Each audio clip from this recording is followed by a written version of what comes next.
Good morning everybody.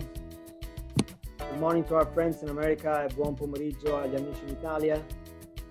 My name is Maurizio Gamberucci, Deputy Director of the Italy America Chamber of Commerce South Central. We're active in Texas, Louisiana, Arkansas, and Oklahoma. Today we have a very exciting episode of our series where we'll get to know how to succeed in the business of selling Italian food and beverage items online. Pretty good and exciting. So for this, I'd like to thank Daniel Santini, Antonio, and Alessio Gambino with Magnifico Foods, who will share with us the secrets of their thriving online business models. I also like to thank Jeremy Parzen for being here again today as a moderator of our second episode of this webinar series, Challenges and Opportunities in the Post-Pandemic Era. And also like to thank the Regione Calabria for their support. Okay, thank you. Good morning, everyone. Thank you for inviting me today. It's a big pleasure to be here and introduce myself and my Magnifico's project, so magnificofood.com without the S. And I'm Alessio Gambino. I'm the founder of a web B2C platform called magnificofood.com. What do? We import from Italy, and we sell and deliver artisanal and finest Italian food to the whole United States, from east to west, from north to south. Why did we decide to invest in the e-commerce industry? Because we want to bring the real premium artisanal products from Italy to United States without any intermediation. So no people in the middle, no brokers, no agents, no local distributors or importers. So there's a sort of disruption of the traditional value chain and also the traditional supply chain. And also it means having the best products at the most convenient price for the consumers, for the customers. Our warehouse is in New Jersey, and we deliver within 48 hours anywhere in the US. For orders of US dollars 69 or more, there is a free delivery, so no charges for our customers. We started in November, so we are still a startup. But we are growing very fast. We are growing up very fast, especially in the last 3 months due to the coronavirus impact. Imagine that only in April, the online grocery sales has been equal to 5.3 billion of US dollars, with a 37% of increasing over March sales. So 40 million of US citizens bought food online in April, only in April. So the numbers due to the pandemic coronavirus are growing up very fast. And so this is a new era, I think, for the all online business. And if I have time, just let me give you a short description of our tagline, because our tagline is Italy out of the box. So there's a double meanings regarding our payoff, our tagline. The first is connected with the delivery, because we deliver the products. No? So when you open the box, you throw out the Italy out of the box. The products that are in comes out, and you can cook them, and we provide also a lot of different information how to cook the products.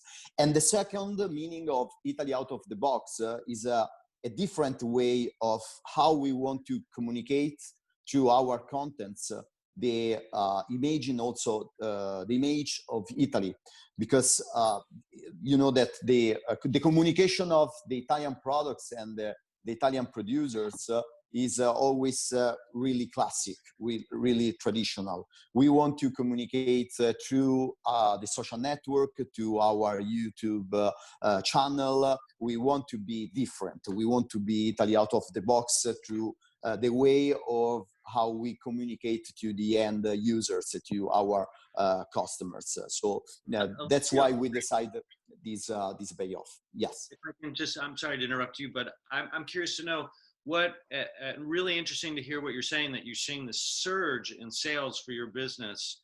You're really well positioned. What are some of the trends you're seeing? How are consumers acting differently? Are they trying new products? Are they curious about new products, or are they just going for, someone who bought olive oil, certain brand from you? What are some of the trends you're seeing, just briefly? Regarding the trends of different type of products, the Americans are really close to what they already know. So pasta, tomato, olive oil, vinegar. The problem sometimes is when you try to introduce a new brand, because they don't know the brand, they don't know the history of the brand, they don't know it's behind the brand. So the point is to give not only the products, but to try to translate, to communicate the essence of the products, what it's the history of the products, and what the producers do every day for making the best products in the best food products in the world. I mean. Fantastic. I have one more question for you that I'm going to add at the end, but really interesting to get your insights. Now we're going to shift to, thank you very much, Alessio. And we'll come back in a second. Great to have you here with us. And now we're going to shift over to Daniel.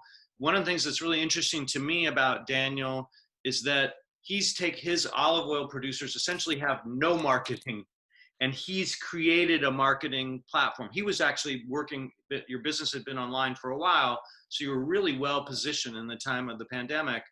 I'd like you to speak a little bit about how olive growers running olive mills, they're not sitting at a desk making YouTube videos and making interesting websites. How are you translating the magic of what they do into sales on your end in the United States? So I'll give the floor to Daniel. Thank you so much for being here. Hi, thank you, Jeremy. So maybe very briefly on me. So I'm Daniel Santini. I'm an olive oil sommelier, the founder and CEO of Entimio Olive Oil. So I founded Entimio about 3 years ago, coming from 15 years of investment banking, engineering, as a complete outsider to food and e-commerce. So then I'm going to connect to Jeremy's point, the fact that Entimio today is growing, doubling in sales every year, and is well positioned on Amazon online as one of the top selling brand of olive oil at a very high price point, should tell you that this is a real opportunity even for you.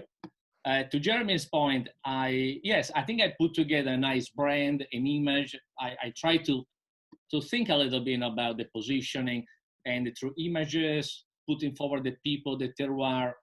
I put those elements that create a little bit of a brand, but in a very simple way. So much more can be done, and I think I've done the tip of the iceberg. But to Jeremy's point, people definitely want to see the producer. So I try to put them forward instead of myself. Through again, picture, a few videos, and in every packaging we include information on the producer to make the product unique, to tell a different story.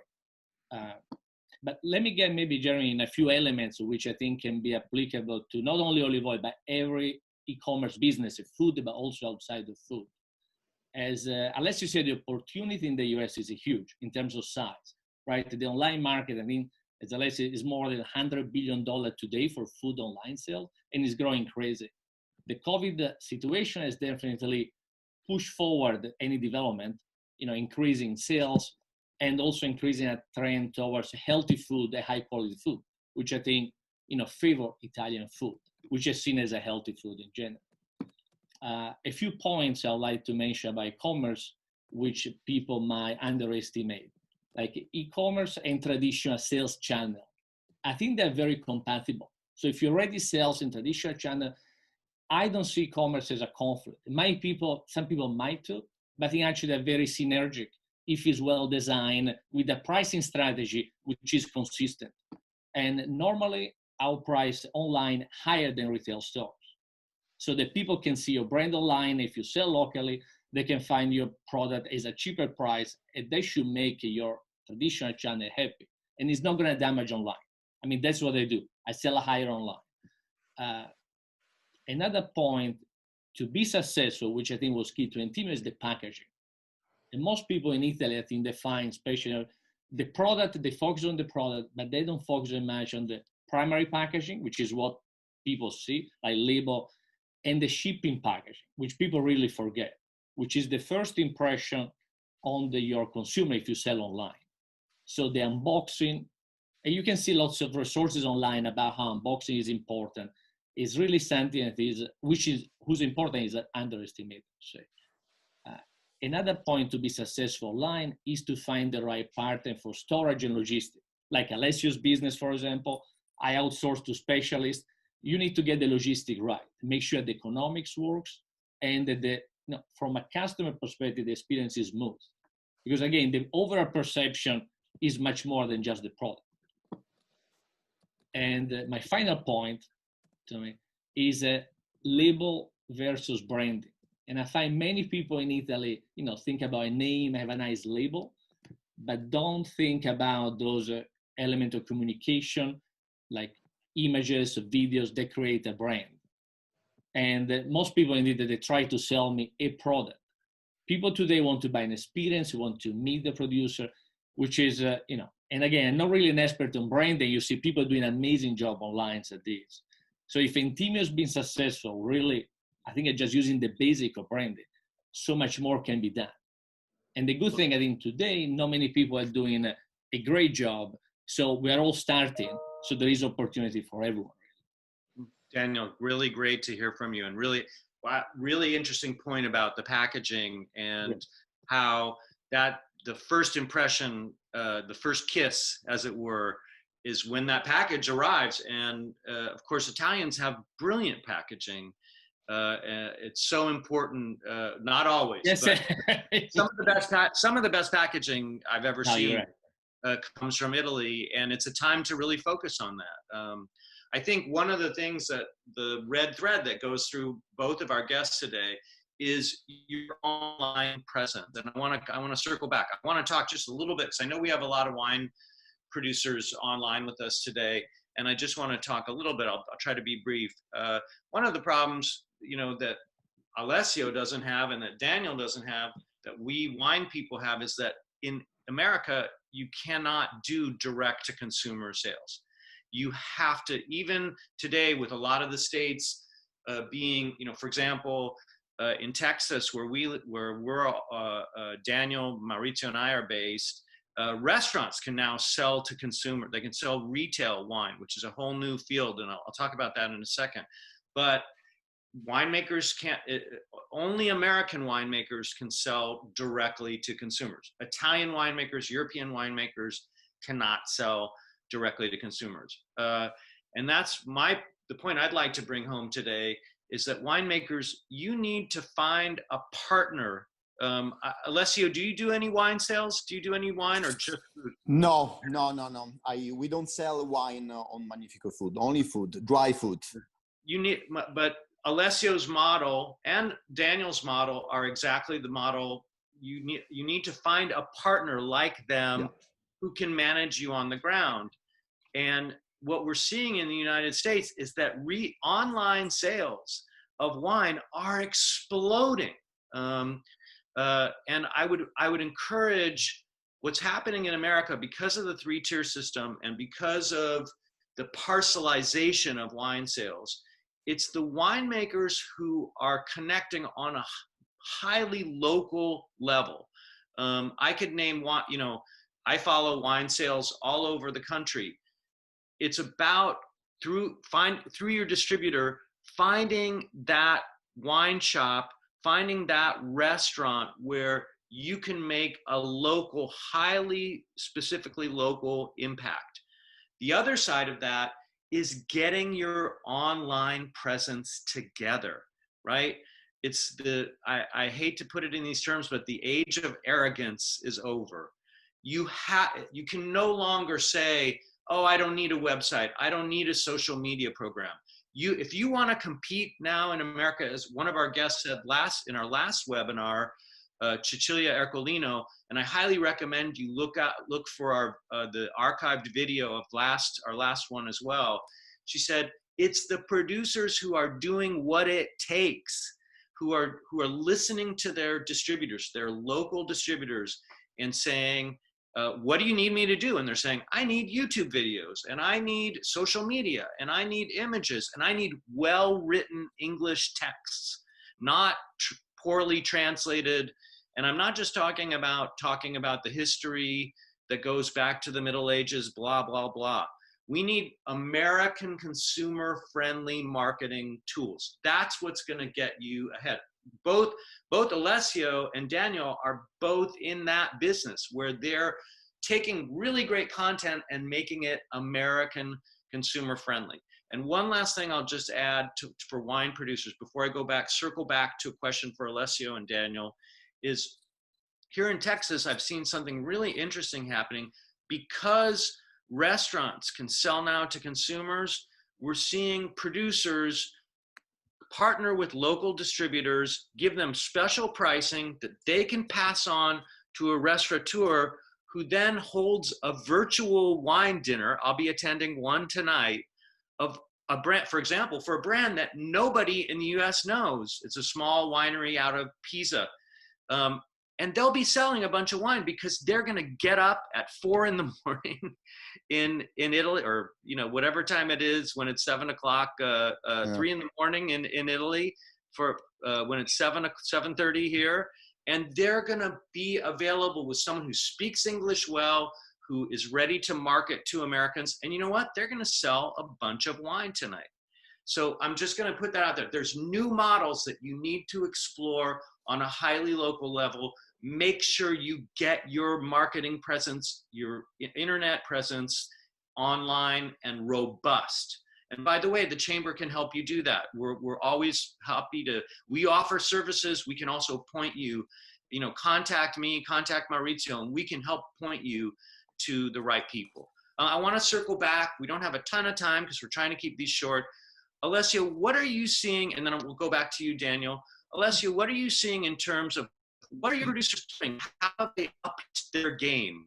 What are they doing to make their online presence more robust? Quickly. Regarding the producers, I didn't hear you. What are producers doing to make their online presence stronger? Okay. The secret is the quality of the contents. Yes. So videos and giving and providing all the information that the consumers need. I mean, that is the secret for the future. One of the things that we're seeing, one of the trends I've been seeing is that everyone's more health conscious right now. And one of you, I think it was Alessio, said, and olive oil, of course, we're looking to Italian products because of their health enhancing properties, right? Olive oil is a really great one. What are you seeing, Daniel, are you getting more support from your producers, or are you pushing them to give you more support? No, I think my producers need to be pushed. Normally people need from produce, but I do most of the marketing, so I just need a good product, by the way. I mean, olive oil is specific, I mean, criticalities, last year was a bad harvest. No, I say, Maurizio, Jeremy, to connect to a point you made about content. I do believe content is important. Quality is very subjective, meaning I've seen people succeeding, online is such a big market. The US, there is almost any type of consumers. So once you sell to the entire US, Intimio is positioned as a high-end, kind of sophisticated brand, but there is one incredibly successful, which is positioned as your grandfather olive oil, with a lady, which for people that knows the name is Vanna Marchi on my time, which was, she has this Italian-American accent, really unprofessional videos, but she's coming across as very authentic. So authenticity, at least in olive oil, is a big concern for people. So somehow I would say, put out some content. They want to hear from you more. I mean, one corporate video is great, and maybe for some product is enough. But for some, I think for many products, it's better if you find a way to produce sustainable stream of content, not just one video today. Daniel, and I don't know if you guys agree. No, Daniel, I agree 1,000%. Very quickly, I'll make, to your point, I attended a virtual wine dinner for a Sicilian winemaker who insisted, it was a brand ambassador. It was 3:30 in the morning. in Sicily, in Palermo, or wherever they were. They got online and they said, okay, we're doing a virtual Zoom wine dinner. And they insisted on playing a video. And it was this slick video with disco music and these beautiful images of beautiful people on the beach in Sicily. And everybody looked and said, this is the least authentic thing. It expressed nothing about the soulfulness of the wine. The wines were very good, but it was such a classic example of this very highly produced video that would be better off in a discotheque. It didn't convey any of the authenticity that you're the personal story. Completely agree. Maurizio, we don't have a ton of time and we have a couple of notes for the end. Maurizio, can you give us, we have a question or two you can share? We have just a couple of questions I can share with you guys. The first asks about, are you guys experiencing any shortage of supply from Italy during this time? Since in some of the supermarket here, we noticed that it's harder and harder to find authentic Italian products lately. And the second question is general, applied to both of you guys. How can we do business with you? If I'm a producer, if I want to get in touch with you, how can I have my products on your platforms? Well, I'm just going to jump in, and then before I give the floor to our guests, one thing is write to Maurizio. At the end of this video, we're going to put up the Chamber's email. You're already on the email list. Write to Maurizio. We will get you in touch. We can also provide you with services. There's also other people we can put you in touch with. I just want to say before, let's let the first question go to Alessio. The interesting thing about online sales is that they're not seeing the disruptions that you're seeing in the supermarkets. The supermarkets are having troubles with the trucks and the availability. One of the trends is that, for example, flour right now, people are hoarding flour, and the companies that provide the flour haven't had time to repackage it for the consumer. Alessio, can you talk just quickly about personally, we hadn't problems during these last months. We have a stock of products in New Jersey, so through the New Jersey we are continuing delivering every day, so without problems. Sometimes there's a problem with the courier express. So I mean, yeah. So, but nothing special. I mean, fortunately for us, it was okay. That's why online sales are where, one of the overarching themes of this is the people who are thriving right now were diversified. I want to go back to what Daniel said earlier. People said, "Oh, I don't want to do online sales. That's going to diminish the prestige of my brand." It's the people who were ready to go online, and I'm seeing that in Italy as well. Online is the future. It's now, right? Yeah. And really quickly, Daniel, I want to go back to the second question. What is it? And let's put aside whether or not you're currently taking on new producers. But if a producer wanted to reach out to you and say, "Hey, I've got a great product, great olive oil, I want to be on your radar," what's going to make that producer jump out to you? What's going to make you make the decision to take that person on? For me now, after given I'm trying to focus to grow the brand, apart the quality of the product, the willingness to deliver and to prepare for me a final product with the packaging. Great. So for me, again, unfortunately, packaging it to do it at a very high level consistently. So, I get from Italy, my producer, they do for me the final product. Mm-hmm. So not only the olive oil they put in the bottle is a stay bottle. So in my case, a final product. But for anything, if I had to take, so at the moment I'm focusing on my brand, I'm considering helping other people. But the difficulty I find, most people want to sell me, a bottle of olive oil without the packaging. It's like if you sell me a shoe without the box. I mean, I'm not in the business of putting a shoe, even if you're Nike, in your Nike box, right? So that's the same concept as a metaphor. You need to give me a final product I can take so I can focus on the branding, but not on the not on the packaging, which I think has to be done from the manufacturer. I mean, I don't know, Alessio, maybe it's the same. I don't know if Alessio business, they're repackaged for the manufacturer. I prefer having it done in Italy and get it here ready to ship.